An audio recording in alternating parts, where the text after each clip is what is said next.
el abogado Ismael Quintana, distinguido constitucionalista del país. Ismael, bienvenido, un gusto tenerlo en estos micrófonos. La Corte Constitucional destituyó a los 7 consejeros principales del Consejo de Participación. Su opinión, doctor, sobre este fallo. Bueno, buenos días con todos ustedes ahí en el panel y con quienes nos están escuchando a través de Punto de Orden en Radio Centro. Era una decisión que se esperaba. Me parece que lo que la Corte ha resuelto es lo correcto, aunque la decisión llega con un sabor de tardanza, porque se lo hace sobre la hora de lo que vamos a tener el próximo 5 de febrero, que es una elección de Consejo de Participación Ciudadana y además un referéndum por enmienda constitucional. Sin embargo, más allá de eso, creo que el precedente que se está dejando es bueno, porque el mensaje que da la Corte es que los fallos en materia constitucional pues no deberían ser papel mojado, mucho más los que emanan de la propia Corte. En este sentido se han aplicado las consecuencias que tanto la Constitución como la Ley de Garantías Jurisdiccionales establecen cuando funcionarios como los del Consejo de Participación Ciudadana, los 7 vocales, sistemática y reiteradamente pues omiten dar cumplimiento a una orden de la Corte. Digamos, esto ocurre tras, ya todos sabemos, un fallo dictado en septiembre del año anterior, en el cual la Corte dio una orden, y la orden era nombrar de manera rápida al vocal presidente definitivo del Consejo de la Judicatura. Y tras estas disputas internas que hemos visto en el Consejo de Participación Ciudadana, no en este último tiempo, sino realmente durante su creación y con mucho énfasis en este último año y pico, esta gente se enfrascó, estos dos bandos que habían ahí, se enfrascaron en andar arranchándose la presidencia, en ver quién era más chévere, quién reformaba el reglamento, quién tenía poder de decisión, y se les olvidó cumplir con esta orden de la Corte. Y por eso se ha tomado esta decisión de destituirlos del cargo, ¿no? Y con las consecuencias que además se producen para aquellos que además, de manera descarada, diría yo, están buscando incluso una reelección. Porque de estos 7 exconsejeros, 5 están buscando la reelección. Y esta destitución en algo podría afectar sus intenciones de posesionarse en el cargo en el evento de que pudiesen llegar a ser reelectos, ¿no? Ismael, ¿cómo estás? Te saluda Esteban Novoa, un gusto compartir micrófonos contigo. Respecto a eso último que dijiste, nosotros estábamos conversando aquí en el panel antes de que tú entres, de que si es que un funcionario sufre una destitución, hay un artículo en la Ley Orgánica de Servicio Público que impide que ese funcionario durante 2 años ejerza la misma función. Es decir, en este momento, los candidatos al Consejo de Participación Ciudadana a la reelección que han sido destituidos no pueden renunciar a la candidatura porque la candidatura es irrenunciable. Inclusive las papeletas ya están impresas y vamos a tener sus caras en la mesa el próximo 5 de febrero. Pero ¿qué sucede si resultan elegidos? Es decir, ¿ellos van a ejercer el cargo o durante los primeros 2 años no van a ejercer el cargo ellos, sino que van a estar los suplentes, como hemos tenido este drama durante todo este tiempo? Sin perjuicio de que se apruebe la consulta, la pregunta 5, la pregunta 6, que es la designación de ellos, y eso lo conversamos después. Es decir, ¿qué sucede si no se aprueba la pregunta 6 y ellos deben ejercer el cargo durante 4 años, pero tienen esta limitación de los 2 años por haber sido destituidos? Claro. Hola Esteban, te mando un abrazo, siempre es un gusto conversar contigo. La norma es clara y es una norma general. Yo escucho aquí a algunos de estos ex consejeros decir que esta norma a ellos no les aplica porque ellos serían la mamá de Tarzán, básicamente por ser funcionarios de elección popular. Bueno, a esta gente hay que recordarle que la Constitución de 2008 eliminó esta distinción que sí se hacía con mucha notoriedad con la Constitución actual entre servidores públicos de carrera administrativa y aquellos dignatarios de elección popular. La Constitución anterior sí hacía esta diferenciación, la actual la elimina. Es más, si uno revisa el artículo 229 de la Constitución, se refiere en términos generales a que cualquier persona que bajo cualquier título, denominación o rango presta sus servicios laborales para el Estado se convierte automáticamente en servidor público. De tal manera que, y tú ya lo has dicho con corrección, hay una norma que es general, el artículo 15 de la Ley Orgánica de Servicio Público, que determina una inhabilidad legal para quienes en calidad de servidores públicos o funcionarios públicos, como uno los quiera llamar, sin importar, insisto, su origen, denominación, rango, jerarquía, han sido destituidos del cargo, no pueden ocupar ese cargo, no pueden reingresar al sector público, dice la norma, durante los siguientes 2 años contados a partir de esta destitución. Y es más, la norma es específica para aquellos casos en los cuales el destituido no puede retornar incluso a la institución de la cual fue destituido.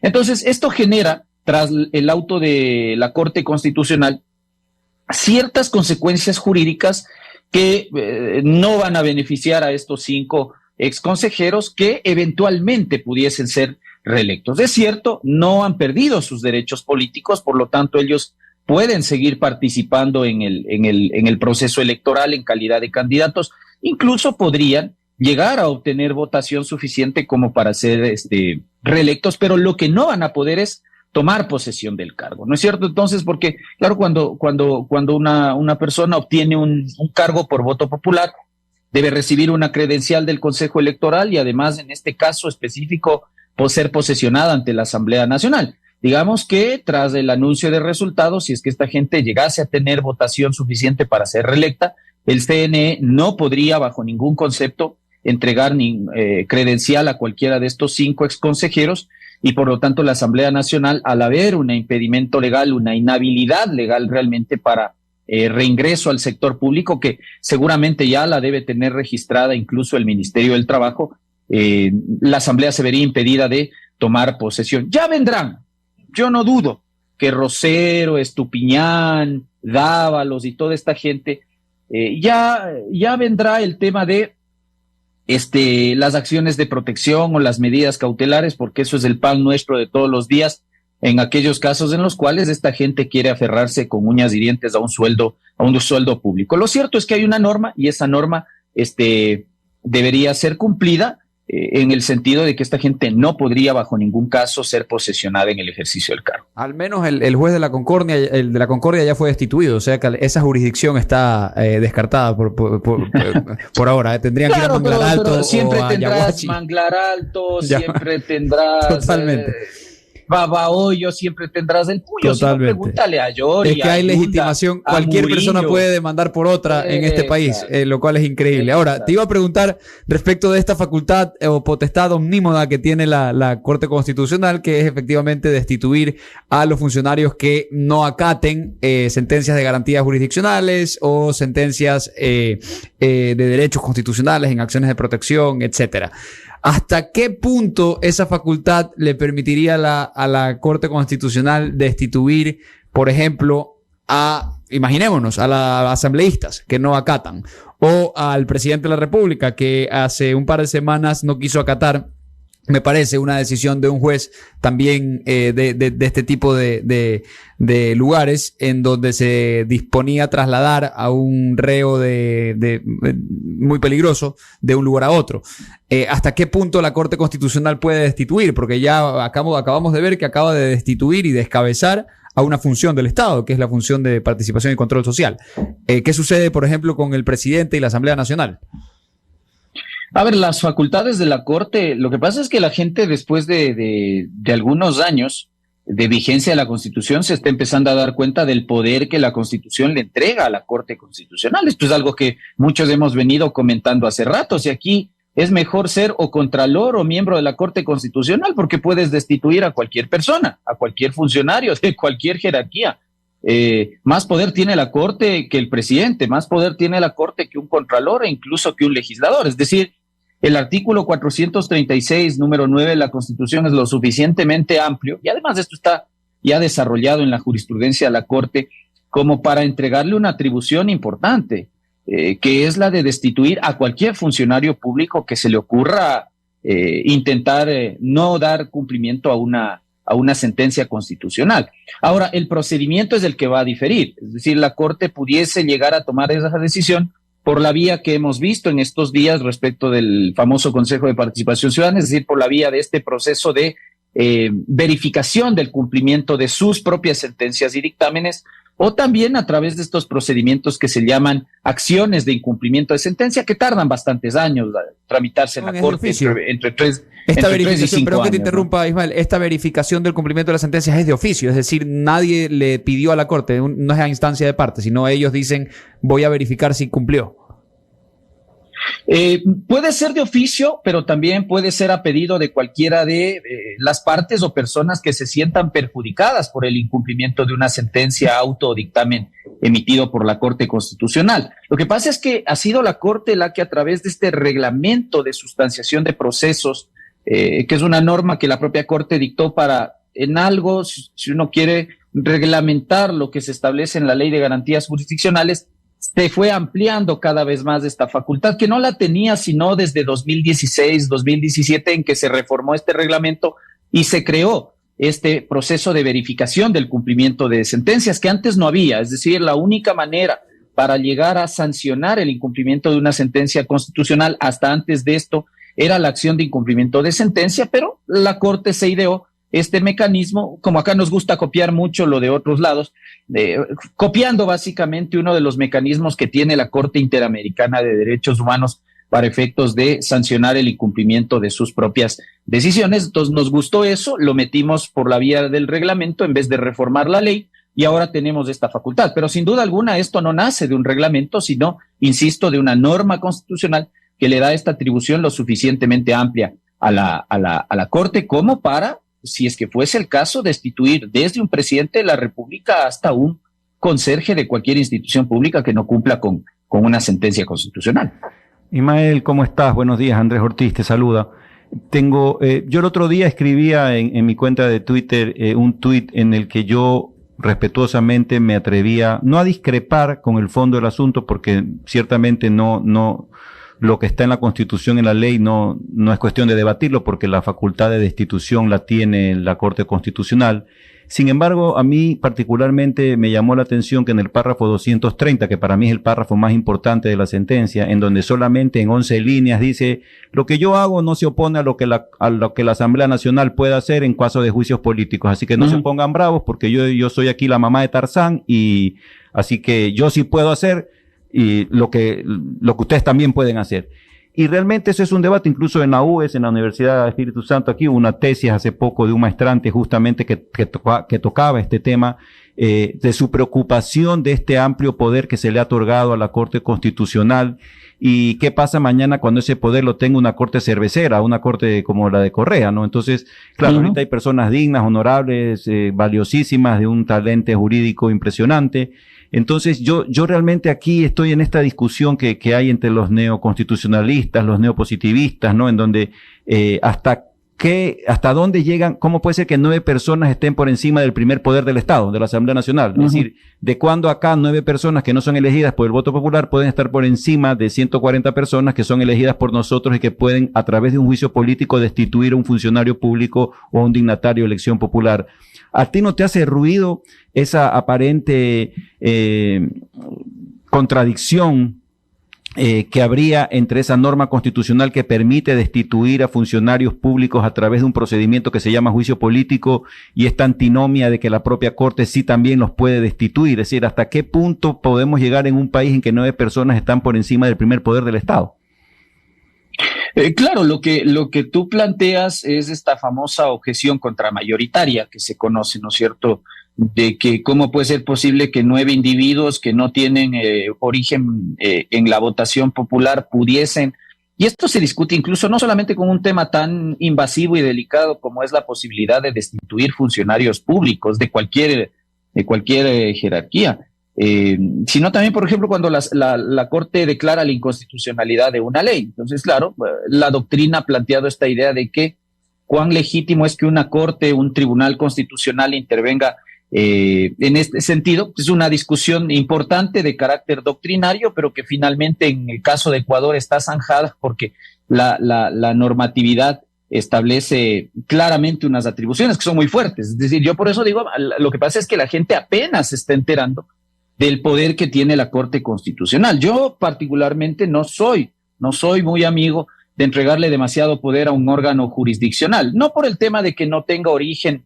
democrático ni ninguna de estas cuestiones, sino porque me parece que cuando este excesivo poder se entrega a una Corte que además tiene notorios sesgos ideológicos, pudiese ser utilizado con desviación, ¿no? Entonces, y con arbitrariedad. Entonces, por eso hay que cuidar mucho lo que se le entrega a una Corte o a un tribunal en esta materia. Ahora, lo que dice la Corte en ese párrafo no me parece que entre en una suerte de contradicción, porque creo yo que la Corte intenta distinguir y separar los ámbitos de responsabilidad.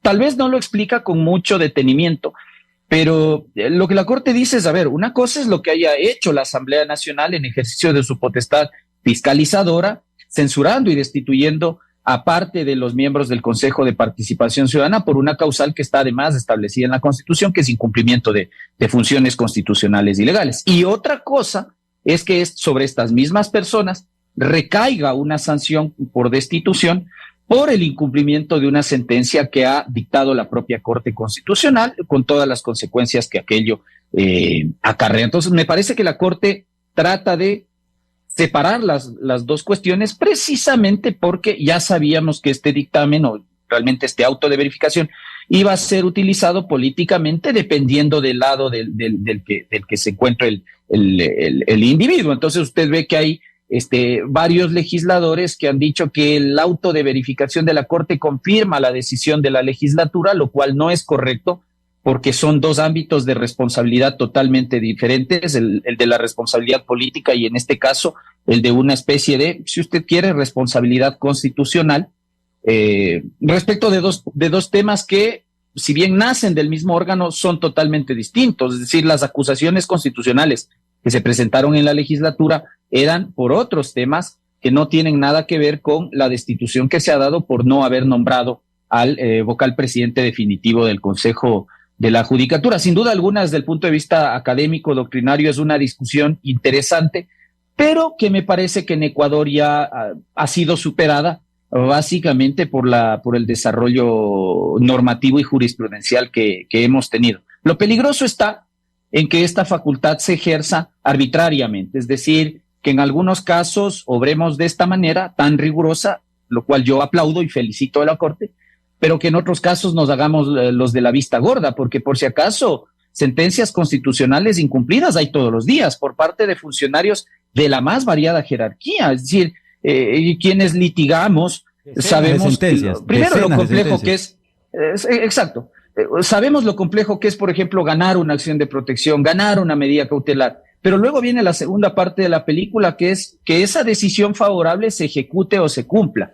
Y claro, cuando uno lleva este tema, por ejemplo, a la Corte Constitucional a través de una acción de incumplimiento de sentencia, uno tiene que sentarse a esperar más o menos entre 3 y 5 años para que la Corte no haga lo que ha hecho con el caso del Consejo de Participación Ciudadana, sino que después de ese tiempo le diga a usted, sabe que sí, ha tenido la razón, el fallo no está cumplido, cumpla. Y uno dice, pero ¿y las consecuencias del incumplimiento y los daños y perjuicios que le generan a quien ha tenido que litigar este tema, no solo en acción de protección, sino luego en este segundo proceso constitucional que se llama acción de incumplimiento de sentencia? Entonces me gustaría que de aquí en adelante la Corte sea así de rigurosa con todos los casos en los cuales uno ve que hay incumplimientos evidentes de sentencias constitucionales. Ismael, otra pregunta que va en la misma línea, pero de la segunda pregunta que te hizo Esteban, es, lo escuché ayer a David Rosero que dicen que él tiene en la carpeta y que va a ir a darle un chirlazo al Consejo Nacional Electoral si es que no le da la credencial,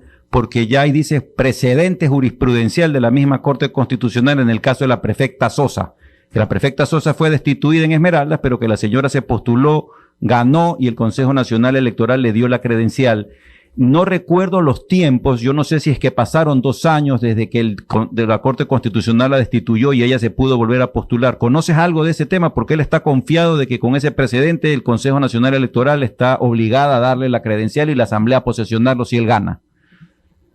A ver, no recuerdo porque esta señora tenía varios procesos, incluso tenía algunos temas en Contraloría con responsabilidades administrativas. Es más, me parece que la orden de destitución, si la memoria no me falla, porque no tengo estudiado al detalle el caso, pero si la memoria no me falla, esta señora fue destituida por orden de la Contraloría por una responsabilidad administrativa. Entonces, digamos, es otro el cantar ahí, aunque la disposición general aplica, pero tendríamos que estudiar bien el caso para ver si son temas comparables, para ver si la señora postuló al mismo cargo, a la misma institución de la cual fue destituida, porque en ese caso pues se habría producido una irregularidad. Pero aunque hubiese este famoso precedente, yo algo he escuchado que ha dicho él, el ex consejero Rosero, aunque hubiese este precedente, claro, eso no significa que vamos a cometer el mismo error que probablemente se pudo haber cometido con la señora Sosa.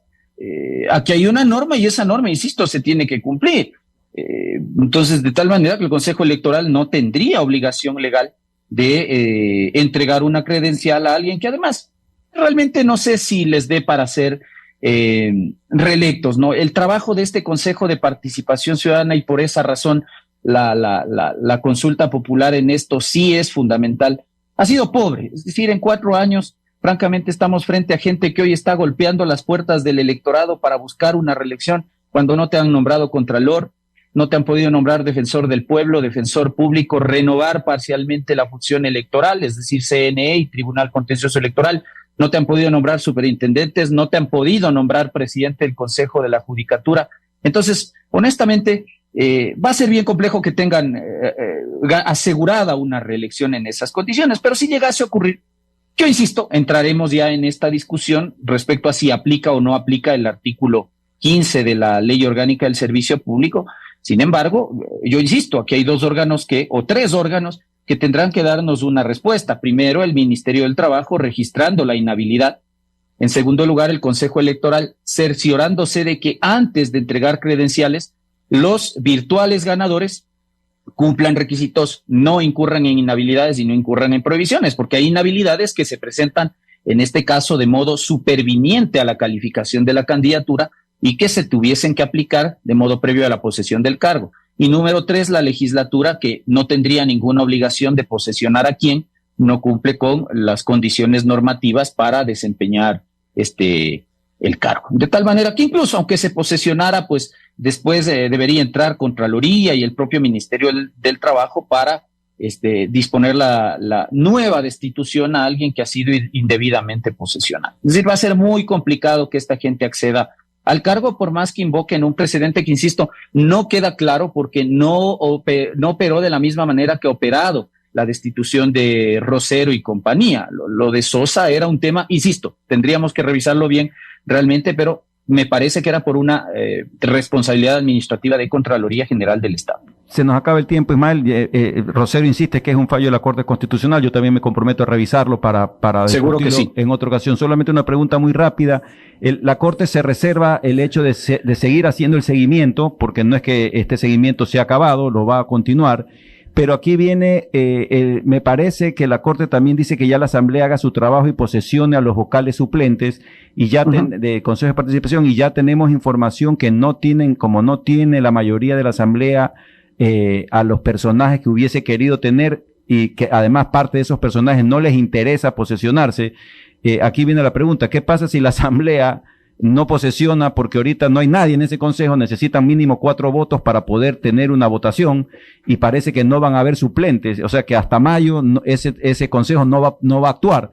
También la Corte puede ahí, me imagino, actuar frente a esta inacción de la Asamblea y contra estos 4 fulanos que no se quieran posesionar, digo yo. Sí, efectivamente, porque el fallo no está cumplido, y de hecho por eso el proceso de verificación del cumplimiento de la sentencia no ha sido cerrado. La Corte lo que ha dicho es: vamos a esperar a la elección y a partir de eso seguiremos emitiendo autos para revisar que la designación del presidente definitivo de la Judicatura ocurra. Naturalmente la Corte, y no tenía por qué decirlo tampoco, no ha dado una orden a la Asamblea Nacional para posesionar a los consejeros alternos, si es que uno quiere utilizar ese término. Y le digo, no tenía por qué decirlo porque eso está establecido en la ley del Consejo de Participación Ciudadana, es decir, ante ausencia definitiva de los titulares hay que posesionar, y quien debe posesionar es la Asamblea Nacional, que usted ya señala muy bien, incluso tiene la información de quienes deberían venir en el orden estricto de votación, de la lista de hombres, de la lista de mujeres y de la lista de nacionalidades. La Asamblea Nacional tiene una obligación jurídica de posesionar inmediatamente a los vocales del Consejo de Participación Ciudadana, porque la orden de la Corte sí es que este órgano nomine inmediatamente al vocal presidente definitivo de la 4ª terna que ya envió el presidente de la Corte Nacional de Justicia. Es decir, aquí bastaría con que la Asamblea los posesione, esta gente se siente a sesionar y vote sobre la base de la terna que ya está presentada y que ya ha pasado el filtro de revisión de requisitos de inhabilidades, prohibiciones y de impugnación ciudadana. Si eso no ocurre, entendería yo que la Corte va a proceder con la misma rigurosidad respecto de quienes, debiendo haberse posesionado, no han tomado posesión del cargo, y quienes, debiendo haberlos posesionado, tampoco los han llamado a posesionar. Es decir, porque si yo soy alterno y la Asamblea no me convoca, no es que yo puedo decir, vaya y posesióneme, me tienen que llamar y me tengo que posesionar. Ahora, si me llaman y no asisto a la posesión, ya caigo yo también en el campo del incumplimiento de la sentencia, porque no podemos entrar en esta especulación de esperar a ver qué va a pasar con la enmienda constitucional del 5 de febrero. Es decir, la presidencia de Álvaro Román en la judicatura, y lo dice la Corte Constitucional con claridad, es una presidencia absolutamente temporal. Cuidado con estos cálculos políticos que sí estoy viendo que está empezando a hacer la legislatura, de que no están los panas, los que yo quería posesionar, entonces me hago el gil, me conviene que se quede Román, espero a la elección y allá veamos si podemos